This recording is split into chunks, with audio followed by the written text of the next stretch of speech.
ഉള്ളി ജാസ്മിനിലേക്ക് എല്ലാവർക്കും സ്വാഗതം. ഇന്നത്തെ വീഡിയോ എന്ന് പറയുന്നത് ഉള്ളി കൃഷിയെക്കുറിച്ചാണ്. ഇനി ആരും പറയരുത് ഉള്ളി നട്ട് വളർത്താൻ അറിയാൻ മേല, ഉള്ളി കൃഷി ചെയ്യാൻ അറിയാൻ മേല എന്നിനി ആരും പറയരുത്. അപ്പം ഇന്ന് നമുക്ക് വിളവെടുക്കാനുള്ള ഉള്ളിയാണ് ഈ നിൽക്കുന്നത്. അപ്പം നമുക്ക് ഉള്ളി നട്ട് പിടിപ്പിക്കണം. മഴയില്ലാത്ത സമയത്ത് നമുക്ക് ഉള്ളി കൃഷി ചെയ്യാം. ഉള്ളിയുടെ കൃഷിക്ക് ഏറ്റവും നല്ല സമയം എന്ന് പറയുന്നത് ചെറിയ മഞ്ഞും തണുപ്പും ഒക്കെയുള്ള ഒക്ടോബർ മാസം മുതൽ ഏകദേശം ഒരു ഫെബ്രുവരി മാസത്തിൻ്റെ പകുതി വരെയാണ് നല്ല സമയം. എന്നാൽ നമുക്ക് നനച്ചു കൊടുക്കാൻ പറ്റുമെങ്കിൽ ഈ മഴയില്ലാത്ത എല്ലാ കാലത്തും നമുക്ക് ഉള്ളി വളർത്തിയെടുക്കാനായിട്ട് പറ്റും. ഉള്ളി നമ്മൾ നട്ട് വളർത്താൻ തിരഞ്ഞെടുക്കുന്ന സ്ഥലം എന്ന് പറയുന്നത് നല്ല സൂര്യപ്രകാശമുള്ള സ്ഥലമായിരിക്കണേ. ഇപ്പം ടെറസ് ആയതുകൊണ്ട് എനിക്കത് വലിയ പ്രശ്നമില്ല. എല്ലായിടത്തും തന്നെ ഏകദേശം നല്ല പോലെ സൂര്യപ്രകാശം കിട്ടുന്നതാണ്. പിന്നെ നല്ലതുപോലെ ഇളക്കമുള്ള മണ്ണായിരിക്കണം, നല്ല നീർവാർച്ചയുള്ള മണ്ണായിരിക്കണം. അപ്പം ഞാൻ ഈ പ്രാവശ്യം ഉള്ളി നടാൻ പോകുന്ന സ്ഥലം ഞാൻ നിങ്ങൾക്ക് കാണിച്ചു തരാവേ. വാ, ദേ ഈ ഒരു ബോക്സിനകത്താണ്.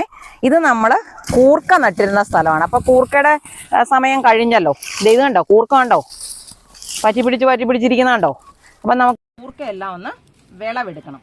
അപ്പം ഞാൻ കാണിച്ചു തരാം. വിളവെടുത്തതിന് ശേഷം കാണിക്കാം. ഇതേപോലെ പെട്ടിയിൽ നിന്ന് ഞാൻ കൂർക്ക വിളവെടുക്കുന്നത് നിങ്ങൾക്ക് കാണിച്ച് തന്നതാണേ.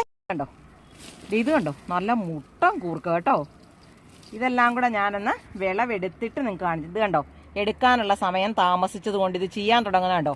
അപ്പോൾ കൂർക്ക കൃഷി ചെയ്തിരിക്കുന്നവർ ആരെങ്കിലും ഉണ്ടെങ്കിൽ ഇനിയും വിളവെടുക്കാൻ താമസിപ്പിക്കണ്ട, പെറുക്കിയെടുത്തോണം. അല്ലെങ്കിൽ അത് അവിടെ കിടന്ന് പതുക്കെ അഴുകാൻ തുടങ്ങും. പിന്നെ ഒന്നോ രണ്ടോ ഒക്കെ മാത്രം അവിടെ മിച്ചം കിടക്കും. അവരാണ് പിന്നെ കിളുത്ത് വരുന്നത്.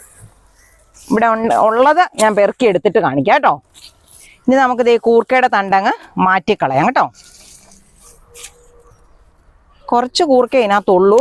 ഞാൻ ഉള്ളത് വിളവെടുത്തിട്ട് കാണിച്ചു തരാം കേട്ടോ. എന്തായാലും ഞാൻ ഇതിൽ നിന്ന് പെറുക്കിയെടുക്കുന്ന കൂർക്കയാണ്. ഇനിയിപ്പോൾ ഇത് അവസാനത്തെ ഈ പ്രാവശ്യത്തെ വിളവെടുപ്പ് നമ്മുടെ കൂർക്കയുടെ തീർന്നിട്ടുണ്ട്.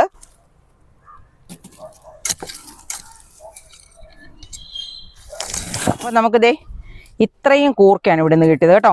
കുറച്ച് കൂർക്കയേ ഉള്ളൂ. അപ്പോൾ ഇതിനകത്ത് ഈ കൂർക്ക നട്ടിരുന്നത് കൊണ്ട് തന്നെ മണ്ണിന് നല്ല ഇളക്കമുണ്ട്. നിങ്ങളിപ്പോൾ കണ്ടോണേ, കണ്ടോ, നമ്മളിപ്പം ഇതുപോലെ കൊത്തി ഇളക്കിയ നല്ല ഇളക്കമുള്ള മണ്ണാണ്. ഇങ്ങനെ ഇളക്കമുള്ള മണ്ണിലാണ് നമ്മൾ ഉള്ളി നടേണ്ടത് കേട്ടോ.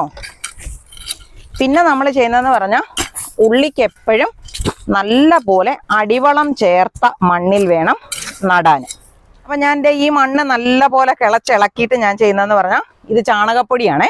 ചാണകപ്പൊടിയോ കോഴിവളമോ അങ്ങനെയുള്ള എന്തെങ്കിലും ഒരു കമ്പോസ്റ്റ് വളം മതി. അത് ഞാൻ ഇതിനകത്തോട്ട് നല്ല പോലെ ഇട്ട് കൊടുത്തിട്ടുണ്ട് കേട്ടോ. ചാണകപ്പൊടി എത്ര വേണേലും ഇടാം. പിന്നെ ഇതൊരു എല്ലുപൊടിയാണേ. അപ്പോൾ കുറച്ച് എല്ലുപൊടിയും കൂടെ ഇതേപോലെ മണ്ണിലേക്ക് നമ്മൾ ഇട്ട് കൊടുക്കുക.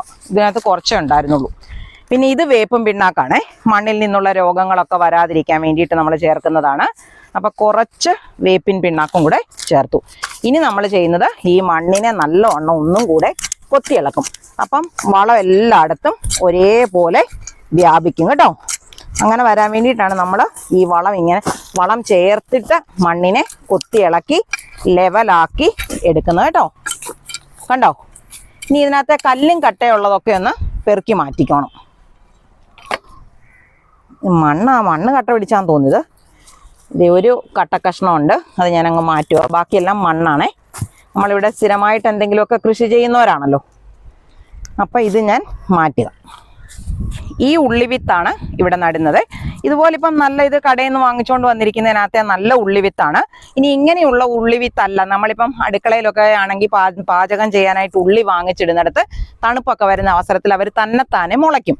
അങ്ങനെ മുളച്ചിട്ടുള്ള ഉള്ളി ഉണ്ടെങ്കിൽ അത് മതി. നമ്മൾ ഈ നല്ല ഉള്ളി നട്ട് കളയണമെന്നൊന്നുമില്ല. മറ്റേ കിളുത്ത ഉള്ളിയാണെങ്കിൽ നമ്മൾ പാചകത്തിന് അങ്ങനെ എടുക്കത്തില്ല. അപ്പം നമുക്ക് പൈസയുടെ നഷ്ടം വരത്തില്ലല്ലോ. ഇങ്ങനത്തെ ഉള്ളി ചെയ്താലും മതി, അല്ലെങ്കിൽ കിളുത്ത ഉള്ളി ആയാലും മതി. എനിക്കിപ്പോൾ കിളുത്ത ഉള്ളി കിടക്കാത്ത കൊണ്ടാണ് ഞാനിത് ചെയ്യുന്നത്. സാധാരണ ഞാൻ ചെയ്യുന്നതെന്ന് പറഞ്ഞാൽ കിളുത്ത ഉള്ളികളെ തന്നെയാണ് നടുന്നത്. ഞാൻ നിങ്ങൾക്ക് കാണിച്ചു തന്നിട്ടുള്ളതാണല്ലോ. പിന്നെ ഈ തിരഞ്ഞെടുക്കുമ്പം നല്ല ആരോഗ്യമുള്ള ഉള്ളി വിത്തുകൾ തിരഞ്ഞെടുക്കാനായിട്ട് ശ്രദ്ധിക്കണം. അപ്പോഴാണ് നമുക്ക് കൂടുതൽ ഉള്ളിയുടെ വിളവ് കിട്ടുന്നത്.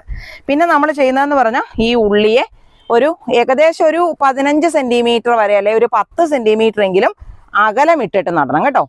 അപ്പം ഞാൻ എൻ്റെ ഒരെണ്ണത്തിനെ ഇവിടെ നടുമ്പോൾ നമ്മൾ ഈ ഉള്ളിയുടെ പകുതി മാത്രമേ മണ്ണിലേക്ക് താഴ്ത്തി നടാവുള്ളൂ. അപ്പം 1, 2, പിന്നെ ഈ ഉള്ളി ഇത് കണ്ടോ, ഇതിൻ്റെ ഇത്രയ്ക്ക് വലിപ്പമുള്ളൊരു ഉള്ളി മതി. അപ്പം ഇതിനകത്തുള്ളതിൽ വലിയ ഉള്ളികളാണ്. ഞാൻ ഇത്രയും ഉള്ളി കഷ്ണം മാത്രമേ ഇതിനകത്തോട്ട് നടുന്നുള്ളൂ കേട്ടോ. നട്ട് കഴിയുമ്പോൾ ഞാൻ പറഞ്ഞു തരാം എത്ര പീസാണ് ഞാൻ ഇതിനകത്തേക്ക് നട്ടതെന്ന്. അപ്പോൾ ദേ ഇവിടെ നട്ടിട്ട് പിന്നെ ഇവിടെ ഇച്ചിരി ഇട കിടക്കുന്നതുകൊണ്ട് ഞാൻ ഇവിടോട്ട് ഒരെണ്ണം കൂടെ നട്ടു കൊടുത്തു കേട്ടോ. അതായത് 1, 2, 3, 4, 5, 6, 7, 8, 9 പീസ് മാത്രമാണ് ഇത്രയും സ്ഥലത്ത് നമ്മൾ നട്ടുകൊടുത്തത്. ഇതുപോലുള്ള ഗ്രോ ബാഗുകളാണെങ്കിൽ നമുക്കൊരു 4 അല്ലെങ്കിൽ 5 ഉള്ളികളെ നട്ടുകൊടുക്കാം. നട്ടുകൊടുക്കുമ്പം ഉള്ളിയുടെ പകുതി ഭാഗം മാത്രമേ മണ്ണിലേക്ക് താഴെയുള്ളൂ, പകുതി ഭാഗം മുകളിൽ ഇങ്ങനെ പൊങ്ങി നിൽക്കണം കേട്ടോ. നട്ട് കൊടുത്താൽ ഉടനെ നല്ല പോലെ നനച്ചു കൊടുക്കണം. നല്ലപോലെ പറഞ്ഞാൽ ഈ ഉള്ളി നട്ടിരിക്കുന്നതിൻ്റെ ആ ചുവട് ഭാഗത്തെ മണ്ണും നല്ല പോലെ നനയത്തക്ക രീതിയിൽ നനച്ചു കൊടുക്കാം. കുറച്ച് സ്യൂഡോമോണാസ് ചേർത്ത വെള്ളത്തിലാണ് നനയ്ക്കുന്നതെങ്കിൽ കൂടുതൽ നല്ലതാണ് കേട്ടോ. ഇപ്പം ഞാൻ വെറും വെള്ളമാണ് ഉപയോഗിച്ചത്. നിങ്ങൾക്ക് സ്യൂഡോമോണാസ് കലക്കിയ വെള്ളം അപ്പം മണ്ണിൽ നിന്നുള്ള രോഗങ്ങളൊന്നും ചെടിയെയും ചെടിയുടെ വേരുകളെയും ബാധിക്കാതെ ഇരിക്കും. ഉള്ളിക്ക് നമ്മൾ നനച്ചു കൊടുക്കുമ്പോൾ മണ്ണൊന്ന് നനയാൻ പാകത്തിന് അത്രയ്ക്കുള്ള വെള്ളമേ നമ്മൾ ഉള്ളിക്ക് കൊടുക്കാവുള്ളൂ. കൂടുതൽ വെള്ളം ഒഴിച്ചു കൊടുത്താൽ ഉള്ളിയുടെ ചുവട് ചീഞ്ഞു പോകാനുള്ള സാധ്യത കൂടുതലാണ്. നമ്മൾ ഉള്ളി വളർത്തുമ്പോൾ അതിൻ്റെ ചുവട്ടിൽ കളകൾ പിടിക്കാതിരിക്കാൻ നമ്മൾ പ്രത്യേകം ശ്രദ്ധിക്കണം. കള വളർന്നാലത്തെ കുഴപ്പം എന്ന് പറഞ്ഞാൽ അതിൻ്റെ ചുവട്ടിൽ നിന്നുണ്ടായി കിട്ടുന്ന ഉള്ളിയുടെ അളവ് കുറഞ്ഞു പോകും. പിന്നെ നമ്മൾ ഉള്ളിക്ക് വളം കൊടുക്കുന്നതെന്ന് പറഞ്ഞാൽ നമ്മൾ ഉള്ളി നട്ടിട്ട് നല്ലപോലെ അടിവളം ചേർത്ത മണ്ണിലാണല്ലോ നമ്മൾ ഉള്ളി നടുന്നത്. അങ്ങനെ ഉള്ളി നട്ടാലും ഒരു 30 മുതൽ 40-45 ദിവസത്തിനുള്ളിൽ നമ്മൾ വീണ്ടും നമ്മുടെ ഉള്ളിക്ക് വളം ചെയ്യണം. അങ്ങനെ വളം ചെയ്യുമ്പോൾ ഇതുപോലെ ഞാനിപ്പോൾ കാണിച്ചതുപോലെ എല്ലുപൊടിയും വേപ്പിൻ പിണ്ണാക്കും കുറച്ച് ചാണകപ്പൊടിയും ഒക്കെ കൂടെ ചേർത്തിട്ട് ഇതിൻ്റെ സൈഡ് വകഞ്ഞ് അതിടെ ഇട്ട് കൊടുക്കുകയാണ് നമ്മൾ ചെയ്യുന്നത്. അതൊക്കെ ഞാൻ നിങ്ങൾക്ക് കാണിച്ചു തന്നിട്ടുള്ളതാണേ. അപ്പം എന്തേ ഇത് കണ്ടോ, ഈ ഉള്ളിയുടെ ചോട്ടിൽ നല്ലപോലെ കളകൾ. അപ്പം ഞാനത് ശ്രദ്ധൻ്റെ കാരണം അല്ലെങ്കിൽ ഇത് പറിച്ചു മാറ്റാതിരുന്നതിൻ്റെ ഒരു ഉദ്ദേശം എന്ന് പറയുന്നത് എനിക്കിത് ഉള്ളിത്തണ്ട് കറി വെക്കാനായിട്ട് എടുക്കാനാണേ. അപ്പം അതേ ഇത്രയത്തിനകത്തുനിന്ന് നമ്മൾ ഉള്ളിത്തണ്ട് എടുത്തു കഴിഞ്ഞാൽ ഒരു തോരൻ വെക്കാനുള്ള ഉള്ളിത്തണ്ട് ധാരാളം ഇതിൽ നിന്ന് കിട്ടും. ഇങ്ങോട്ട് നോക്കിക്കേ, ഒരു ഉള്ളി വെച്ചത് വളർന്നു വന്നിരിക്കുന്നുണ്ട് എത്ര എണ്ണമായിട്ടാണെന്ന്. ഇത് 4 8 ഉള്ളിയായിട്ട് വളർന്നിട്ടുണ്ട് കേട്ടോ. എന്നാലും 30 വരത്തില്ല കേട്ടോ. ഇതുപോലെ നമ്മൾ ഈ ഉള്ളിയൊക്കെ കൃഷി ചെയ്യുമ്പോഴേ ഒരു ഉള്ളി നട്ടിട്ട് 30 ഉള്ളിയൊക്കെ കിട്ടിയവരാരെങ്കിലും ഉണ്ട് എനിക്കൊന്ന് കമന്റ് ഇടണേ. എനിക്ക് ഇതുവരെ കിട്ടിയിട്ടില്ല. ഇനി അങ്ങനെ കിട്ടാനായിട്ട് നമ്മൾ എന്താണ് ചെയ്തത്, അങ്ങനെയൊക്കെ വളർത്തുമ്പം കിട്ടുന്നവരുണ്ട്. അതിനെന്താണ് ചെയ്തതെന്നൊക്കെ ഒന്ന് പറയുവാണെങ്കിൽ വലിയ ഉപകാരമായിരുന്നു. എല്ലാവർക്കും ഇതേപോലെ കിട്ടുമല്ലോ. അപ്പം ഇതിൽ നിന്ന് നമുക്ക് ഈ ഒരു ചുവട് ഉള്ളിയെ ഒന്ന് വിളവെടുക്കണം, നമുക്ക് തോരൻ വെക്കാം. ഇത് കണ്ടോ, അതുകൊണ്ടാണ് ഞാൻ ഈ പൂ ഒന്ന് ഒടിച്ച് കളയാഞ്ഞത്. ഈ പൂ നിന്നാൽ ഇതിൻ്റെ ചുവട്ടിലുണ്ടാകുന്ന ഉള്ളി ചെറുതായി പോകും. നമ്മൾ ഈ തണ്ട് മുറിച്ചെടുത്താലും ഉള്ളിയുടെ വിളവ് കുറവായിരിക്കും നമുക്ക് കിട്ടുന്നത്. പക്ഷെ ഉള്ളിത്തണ്ട് തോരൻ വെക്കാനായിട്ട് പറ്റും. അപ്പം നമുക്കിതേ ഈ ഉള്ളിത്തണ്ടായിട്ട് മുറിച്ചെടുക്കാവേ.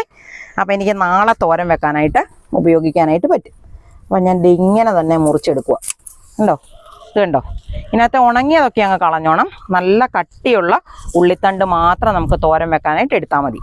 അപ്പം ഞാൻ ഇത് ഒരു ചുവട് ഉള്ളിയായത് കേട്ടോ. ഈ ഒരു ചുവട് ഉള്ളിക്കകത്തുനിന്ന് നമുക്ക് ഇത്രയും ഉള്ളിത്തണ്ട് കിട്ടി. ഇത്രയും കൂടെ കിട്ടിക്കഴിഞ്ഞാൽ നമുക്ക് ഒരു തോരൻ വെക്കാം. ഈ കുറച്ചും കൂടെ ചെറുതായിരിക്കുമ്പോഴാണ് സ്പ്രിംഗ് ഒനിയൻ. ഈ മുളച്ചു വന്നൊരു കുറച്ചുകൂടെ കഴിയുന്നൊരു സമയമില്ലേ, ആ സമയത്താണ് നമ്മളിതിനെ സ്പ്രിംഗ് ഒനിയൻ ആയിട്ട് പറയുന്നത്. നമ്മൾ ബിരിയാണിക്കകത്തും പിന്നെ എന്നത്തിനകത്താണ് ശിവ ഇടുന്നത് സ്പ്രിംഗ് ഒനിയൻ? ഡെക്കറേഷൻ അല്ലേ. അപ്പോൾ ദേ ഇത്രയും ഉള്ളിത്തണ്ട് എനിക്ക് ഇതിനകത്തുനിന്ന് കിട്ടിയിട്ടുണ്ട്. ശരിക്കും പറഞ്ഞാൽ ഇത് മതി. അല്ലെങ്കിൽ നമുക്ക് ഇതിൽ നിന്ന് വേണമെങ്കിൽ കുറച്ച് ഉള്ളിത്തണ്ടും കൂടെ നമുക്ക് മുറിച്ചെടുക്കാനായിട്ട് പറ്റുകയും ചെയ്യും. കണ്ടോ, ഇനി നമുക്ക് പോയി ഉള്ളി വിളവെടുക്കാം. അപ്പോൾ ഇത് ഏകദേശം ഈ ഉള്ളി ഇത് കണ്ടോ, ഉള്ളിയുടെ ഇതുപോലെല്ലാം ഇങ്ങനെ അവിഞ്ഞ് ഉണങ്ങി ഇതുപോലെ ഒടിഞ്ഞ ഒക്കെ ആയിട്ട് കിടക്കുന്ന സമയം വരുമ്പോഴാണ് നമ്മൾ ഉള്ളി പാകമായി എന്ന് മനസ്സിലാക്കുന്നത്. പിന്നെ നമുക്ക് ഉള്ളി കണ്ടാലും അറിയാം. എന്താ ഇവിടെ നിൽക്കുന്ന ഉള്ളി കണ്ടോ, ഇപ്പം ഞെക്കി നോക്കിയാൽ ഞെക്ക് കൊള്ളത്തില്ല. ആ ഭാഗത്തിലാണ് ഉള്ളി വിളവായി നമ്മൾ മനസ്സിലാക്കുന്നത്. അപ്പോൾ അത് ഇതിൻ്റെ ചോട്ടിലെന്ന് പറഞ്ഞാൽ 1, 2, 3, 4, 5, 6, 7, 8, 9, 10 ഉള്ളി ഉണ്ട് കേട്ടോ. അപ്പം നമുക്കിതിനെ ഒന്ന് പൊക്കിയെടുക്കാം മണ്ണിനകത്തുനിന്ന്. കണ്ടോ, ഇത് നല്ല കടയിൽ നിന്ന് വാങ്ങിക്കുന്ന പോലെ തന്നെയുള്ള ഉള്ളിയാണ്. പിന്നെ നമ്മൾ രാസവളമൊന്നും ഇടുന്നതല്ലല്ലോ. നമുക്ക് ഇത്രയത്തിന് നമ്മുടെ ഈ ആവശ്യത്തിനുള്ള ഒരു മുളക് പൊട്ടിച്ച് കൂട്ടാനോ ഒക്കെ ഭയങ്കര നല്ല ടേസ്റ്റാണ്. നമ്മൾ നട്ട് വളർത്തുന്ന ഉള്ളിയാണെങ്കിൽ മുളകൊക്കെ ഇടിക്കുമ്പോൾ നമ്മൾ ചേമ്പും ചേനയൊക്കെ പുഴുങ്ങിയിട്ട് നമ്മളിതുപോലെ മുളകൊക്കെ ഇടിച്ച് കഴിക്കുമല്ലേ. അങ്ങനെയൊക്കെ കഴിക്കുന്നവരാണോ നിങ്ങൾ? സാധാരണ ആൾക്കാരൊക്കെ അങ്ങനെ ചെയ്യാറുണ്ട്. ഞാനൊക്കെ അങ്ങനെ ചെയ്തിട്ടുണ്ട്. അതുകൊണ്ടാണ് നമ്മൾ ഉള്ളി ഇരിക്കുന്നുണ്ടോ. അപ്പം അതൊക്കെ ഒന്ന് പൊക്കിയെടുത്താൽ മതി. കണ്ടോ, കൂട്ടത്തോടെ നല്ല ഉള്ളിയാണ്. ഇതാണ് നമുക്ക് ഉള്ളി സാധാരണ കിട്ടുന്നത് കേട്ടോ. ഇതുണ്ട് ഒരു ചൂട്. അപ്പം അതൊക്കെ ഞാനൊന്ന് കൊത്തിയിട്ടെടുക്കാം. ഉണ്ടോ, കണ്ടോ ഉള്ളി ഇരിക്കുന്നത്? ഇങ്ങനെയാണ് ഉള്ളി കിട്ടുന്നത്. പിന്നെ ദേ വെള്ളം കൂടി പോകരുത് നമ്മൾ ഉള്ളി നടുന്നിടത്ത്, അപ്പം ഉള്ളി ചീഞ്ഞു പോവും. ഇത് നല്ല വിളവായോ? കിട്ടിയോ? ഇത് കുഴപ്പമില്ല കേട്ടോ അല്ലേ? ഇതുണ്ട്, ഇത് നല്ലതായിട്ട് കിട്ടിയിട്ടുണ്ട്. സാരമില്ല. അങ്ങനെയൊക്കെയാ നമ്മൾ ഇതുപോലെ കൃഷി ചെയ്യുമ്പം ചെറിയ ചെറിയ വ്യത്യാസങ്ങളൊക്കെ വരും. അങ്ങനെയൊക്കെ വരണം, അല്ലേ മെഷീൻ ചെയ്യുന്ന പോലെ ആയി പോകില്ലേ. ചൂടോടെ പറിക്കണം, തണ്ടോടെ പറിക്കണം കേട്ടോ. ആ, എല്ലാം നല്ല വിളവായ കാരണം ഉള്ളിത്തണ്ട് ഒത്തിരിയും പഴുത്തു പോയിട്ടുണ്ട്, കണ്ടോ. പിന്നെ ഇവിടെ വന്നാൽ ഇത് പക്ഷെ അത്ര വലുതായില്ലല്ലേ ഉള്ളി. അങ്ങനെ ഇരുന്നോട്ടെ. ഇതും അതുപോലെയാണെന്ന് എനിക്ക് തോന്നുന്നു.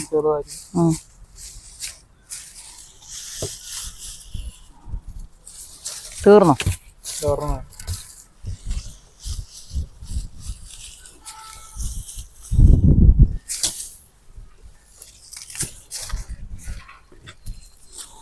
കണ്ടോ, ഇത്രേ ഉള്ളിയാണ് നമുക്ക് ഈ പാത്രത്തിനകത്തുനിന്ന് വിളവെടുത്തത്. അപ്പം നമ്മളിത് ഇതുപോലെ 2, 4, 6, 7, 8 അല്ലെ 9 ഒക്കെ ഉള്ളി നട്ടുപിടിപ്പിക്കുന്നതിനകത്തു നിന്നാണ് ഇത്രയും ഉള്ളിത്തണ്ടും ഉള്ളിയും കൂടെ നമുക്ക് വിളവ് കിട്ടിയിരിക്കുന്നത് കണ്ടോ. അപ്പം നിങ്ങൾക്കും ഇതേപോലെ ചെയ്ത് നോക്കുവാണെങ്കിൽ നമുക്കിതൊരു സന്തോഷവും തരും, അത്യാവശ്യം ഒരു വിളവും തരും, സാമ്പത്തിക നേട്ടവും തരും. അപ്പം അതെല്ലാം കൊണ്ടും നല്ലതാണ്.